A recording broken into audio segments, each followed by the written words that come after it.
Good morning बच्चों। अभी तक इंग्लिश में आपको टेंस के बारे में बताया गया था। आज हम इस वीडियो में नया चैप्टर शुरू करने वाले हैं जिसका नाम है वॉइस।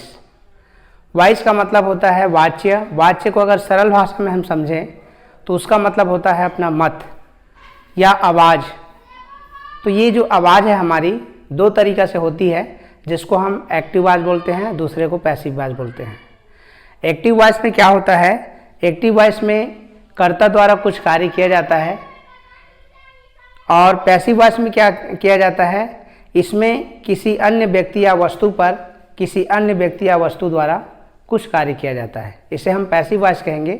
आइए हम इसको अभी समझेंगे डिफिनेशन सहित वॉइस के बारे में। तो देखते हैं voice.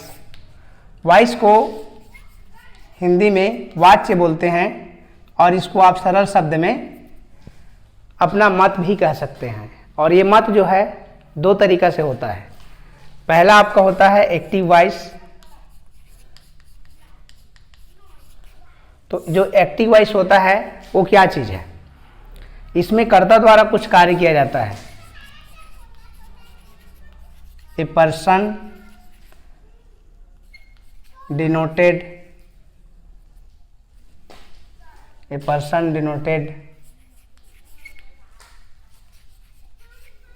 by the subject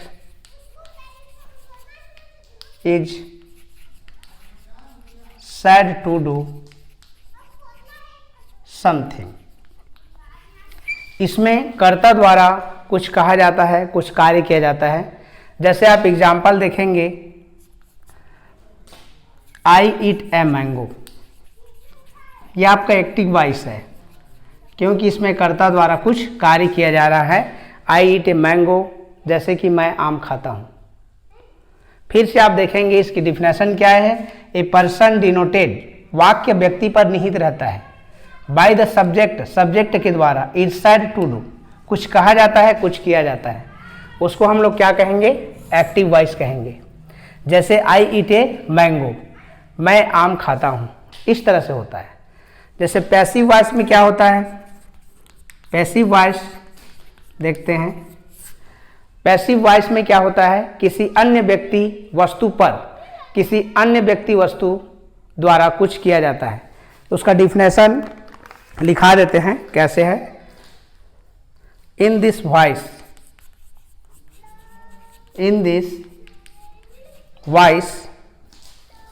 something,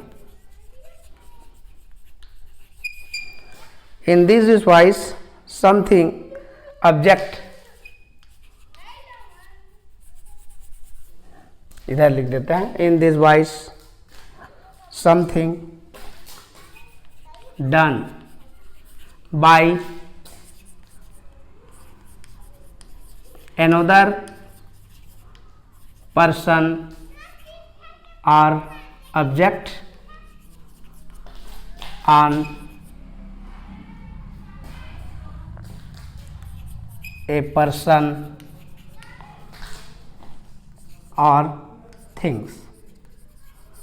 definition में बताया गया है in this voice something done, कुछ किया जाता है बाय अनदर पर्सन और ऑब्जेक्ट, दूसरे व्यक्ति या वस्तु द्वारा।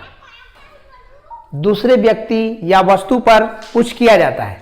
जैसे इसी चीज़ को हम लोग देखें, आई ईट ए मैंगो। अगर हम इसको पैसिव वॉइस में लिखें तो क्या हो जाएगा? देखो, इसका रूप बदल। पहले हम लोग ऑब्जेक्ट को सब्जेक्ट बना के लिखते हैं, ए मैंगो। चूंकि ये प्रेजेंट सिंपल टेंस है, अभी आप नियम बताएंगे, केवल हम अभी एक्टिव वॉइस और पैसिव वॉइस को बता रहे हैं। इसमें इज लगेगा, ईटन। बाई लगा के आप सब्जेक्ट का ऑब्जेक्ट फॉर्म लिखेंगे, मी। तो ये हो गया। तो इसका अर्थ क्या हो रहा है? A mango is eaten by me. कभी कभी वॉइस को पैसिव वॉइस में कर्ता को लुप्त कर दिया जाता है। तो जैसे मैंगो इज ईटन बोला जाए तो इसका मतलब होता है आम खाया गया। किसके द्वारा खाया गया ये कभी कभी नहीं बताया जाता है पैसिव में। यदि दिखाना चाहते हैं तो उसको बाई लगा करके हम दिखा सकते हैं। एक्टिव वॉइस हमेशा जो है सब्जेक्ट वर्ब प्लस ऑब्जेक्ट के रूप में रहता है, जबकि पैसिव वॉइस जो होता है जो ऑब्जेक्ट है उसको लिखा जाता है और वर्ब और फिर सब्जेक्ट को लास्ट में लिखा जाता है, ये उल्टा हो जाता है।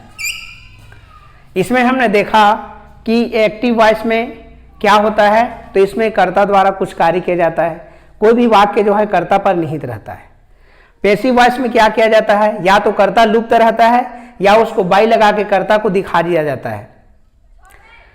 जैसे इसी को बताया गया है, आई एट मैंगो को अगर हम पैसिव में चेंज करते हैं तो ये हो जाएगा ए मैंगो इज ईटन। तो इसका मतलब होता है आम खाया गया, आम खाया गया। किसके द्वारा खाया गया, तो बाई लगा करके हम उसको बता सकते हैं। इस तरह से पैसिव वॉइस को हम समझते हैं। इसके बनाने के रूल सभी और आप बताएंगे आप लोगों को। तो इसमें क्या क्या परिवर्तन हो रहा है, जब हम लोग एक्टिव को पैसिव में बदलते हैं तो इसका जो ऑब्जेक्ट फॉर्म है उसको पहले लिखा जाता है, ऑब्जेक्ट फॉर्म पहले लिखा जाता है, उसके बाद कोई भी सहायक क्रिया लगाते हैं और फिर यहाँ सब्जेक्ट का ऑब्जेक्ट हो जाता है। यहाँ जो सब्जेक्ट है उसका ऑब्जेक्ट फॉर्म लिखते हैं। इसके लिए आपको यदि सर्वनाम है, कोई कर्ता यदि सर्वनाम है तो हम उसका ऑब्जेक्टिव फॉर्म कैसे लिखेंगे, इसको याद कर लीजिए। इसके लिए एक सब्जेक्ट फॉर्म होता है और एक ऑब्जेक्ट फॉर्म होता है। तो यहाँ पर जैसे आई है तो आई का मी हो जाता है, वी का आस हो जाता है, ही का हिम हो जाता है, सी का हर हो जाता है, दे का देम हो जाता है, देयर का हियर हो जाता है, हु का हुम हो जाता है, ईट का ईट हो जाता है। इतना चीज़ें कम से कम याद होना चाहिए कि कैसे सब्जेक्ट फॉर्म ऑब्जेक्ट फॉर्म में चेंज होता है। आई का मी, वी का अस, ही का हिम, सी का हर, दे का देम, देयर का हियर, हु का हुम, ईट का ईट। इस तरह से, या यू का यू ही रहता है, यू का यू।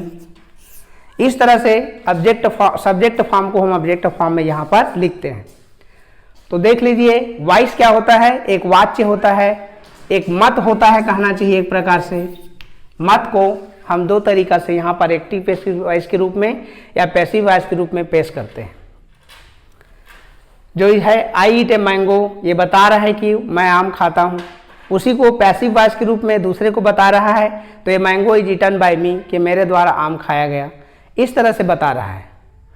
तो इस तरह से पैसिव वॉइस हो गया और एक्टिव वॉइस हो गया। और सब्जेक्ट फॉर्म को कैसे ऑब्जेक्ट फॉर्म में लिखते हैं कि आपको पता होना चाहिए। इसके बाद हम इसको बनाने के रूल बताएंगे, सिस्टम बताएंगे। तो इसके लिए सबसे पहले क्या है, आपको टेंस याद होना चाहिए। जो हमने पिछले वीडियो में बना रखा है टेंस का, उसको आप टेंस को अच्छा से समझे रहेंगे, तभी आगे की चीज़ें जो है वॉइस जो है वो समझ में आएगा। तो देखिए अभी वॉइस बनाने के रूल से बता रहे हैं।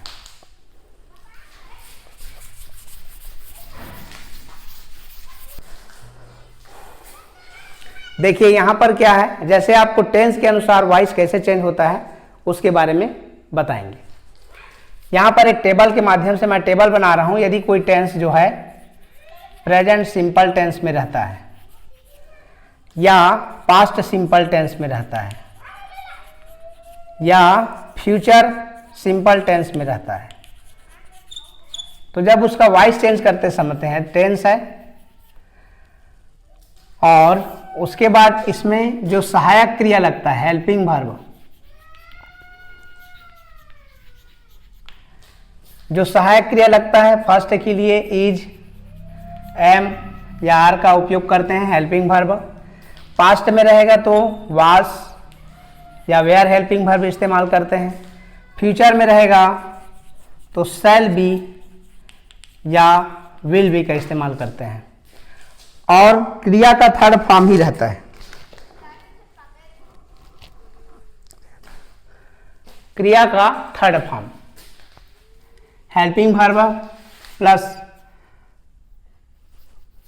उसके बाद क्रिया वर्ब। सभी में वर्ब का थर्ड फॉर्म ही रहता है। ये इस तरह से हम लोग लिखते हैं। उसके बाद बाई लगाकर सब्जेक्ट का ऑब्जेक्ट लिखते हैं, प्लस बाई लगाने के बाद बाई प्लस सब्जेक्ट। तो सब्जेक्ट का जो है ऑब्जेक्ट फॉर्म लिखा जाता है, सब्जेक्ट का ऑब्जेक्ट फॉर्म लिखते हैं ये इस तरह से बनता है इस टेंस में। 3 इसके लिए हो गया, और उसके लिए बताएंगे प्रेजेंट कंटिन्यूस टेंस। अगर प्रेजेंट कंटिन्यूस में हो, पास्ट कंटिन्यूस में हो, यहां पर फ्यूचर कंटिन्यूस टेंस का वॉइस चेंज नहीं होता है। यहां पर सीधा क्या आएगा, उसके बाद परफेक्ट टेंस आएगा, प्रेजेंट परफेक्ट। प्रेजेंट परफेक्ट में हो, पास्ट परफेक्ट में हो, फ्यूचर परफेक्ट में हो,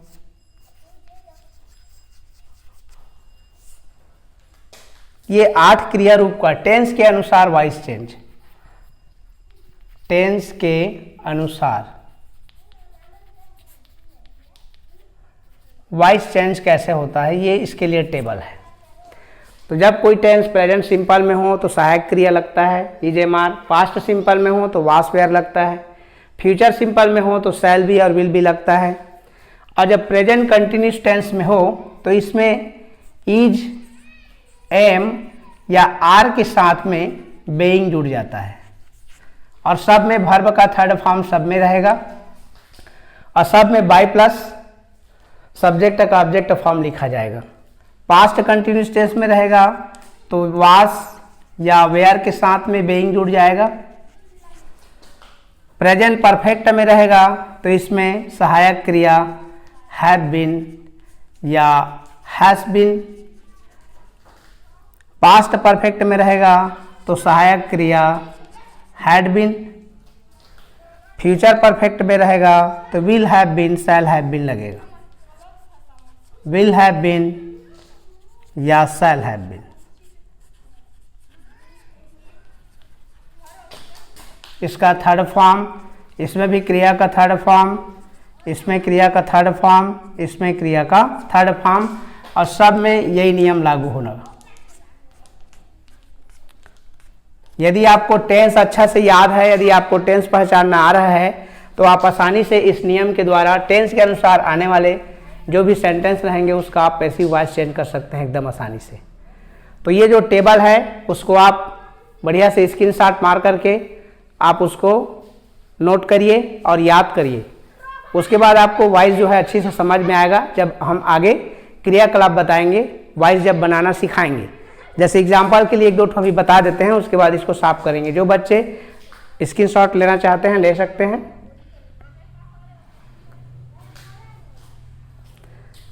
तो ठीक है, अब यहां पर बता रहे हैं एग्जाम्पल के लिए, जैसे उसको बताए थे एक ठो को, यहां पर बता रहे हैं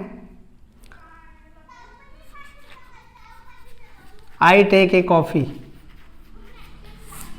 मैं कॉफी पीता हूं। तो सबसे पहले क्या है, आपको टेंस पहचानने की जरूरत है। ये कौन सा टेंस है, गेस करेंगे। ये है आपका present simple tense. Present simple tense इसलिए है क्योंकि कर्ता के बाद जस्ट क्रिया का फर्स्ट फॉर्म लगा हुआ है, तो ये एक्टिव वॉइस के रूप में रहता है,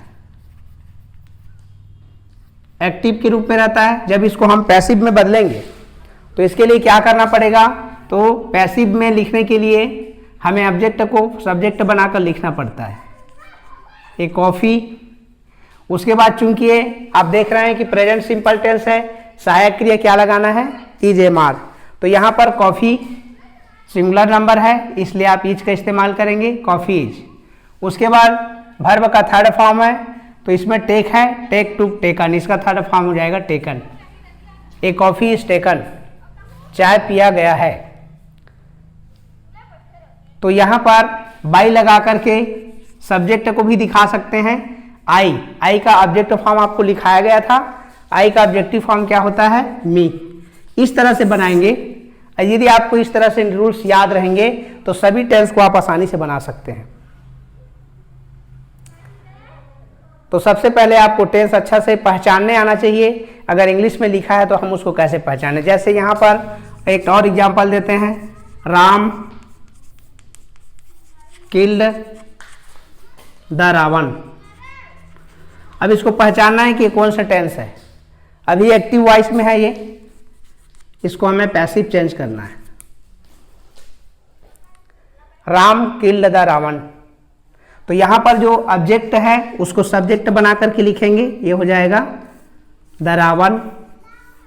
अब ये चूंकि पास्ट सिंपल टेंस है, हम बता रहे हैं पास्ट सिंपल टेंस है, कर्ता के बाद सहायक क्रिया का सेकेंड फॉर्म लगा है। आप यहां देखिए पास्ट सिंपल टेंस, तो पास्ट सिंपल टेंस में सहायक क्रिया क्या लगना है, वास या वेयर, तो यहां पर हम लगाएंगे वास, द रावण वास किल्ड, थर्ड फॉर्म भी किल्ड, उसके बाद बाई लगाकर आप सब्जेक्ट को, अगर नाम है तो नाम ही रहेगा, अगर कोई सर्वनाम रहता है तो उसका सब्जेक्ट का ऑब्जेक्ट फॉर्म लिखा जाता है। इस तरह से इस नियम को टोटल याद करने के बाद आप जो है वॉइस टेंस के अनुसार आसानी से बना सकते हैं, कोई दिक्कत नहीं है, किसी भी टेंस का बना सकते हैं। जैसे मान लीजिए हम कंटिन्यूस टेंस का देखें, I am writing a letter, I am writing a letter, यहां पर हमने देखा कि ये तो भाई प्रेजेंट कंटिन्यूस टेंस है। यहां पर देखिए ये आपका प्रेजेंट कंटिन्यूस टेंस है, तो इसको जब वॉइस चेंज करेंगे तो ईजेएमआर के साथ में क्या लगाना है, बेइंग, उसके बाद वर्ब का थर्ड फॉर्म देखो। और पैसिव बनाने का सिस्टम है कि उसके ऑब्जेक्ट को सब्जेक्ट के रूप में लिखा जाता है। जैसे लेटर, लेटर के साथ यहां पर टेंस को आप देखिए प्रेजेंट कंटिन्यूस टेंस है, इसके साथ में जो सहायक क्रिया क्या लगाना है, ईजेएमआर लगाना है, इसके साथ आप इज लगाएंगे और साथ में क्या लगाएंगे, बेइंग, बेइंग बी रहेगा बेइंग। उसके बाद वर्ब का third form write, wrote, written, ये हो जाएगा रिटर्न, WRITTEN रिटर्न। उसके बाद बाई लगा करके यहां पर ये सर्वनाम है आई, तो उसका ऑब्जेक्ट फॉर्म क्या होता है, मी। इस तरह से आप क्या कर सकते हैं, इस नियम को याद करने के बाद टेंस के अनुसार दिए गए सेंटेंस का आप पैसिव वॉइस चेंज कर सकते हैं। फिलहाल आज के वीडियो में आप इतना ही देखिए, इसके बाद हम लोग वॉइस का सिस्टम से हर टेंस के अनुसार आपको वॉइस चेंज करना सिखाएंगे, पूरा वॉइस को एक्सरसाइज कराएंगे। Thank you.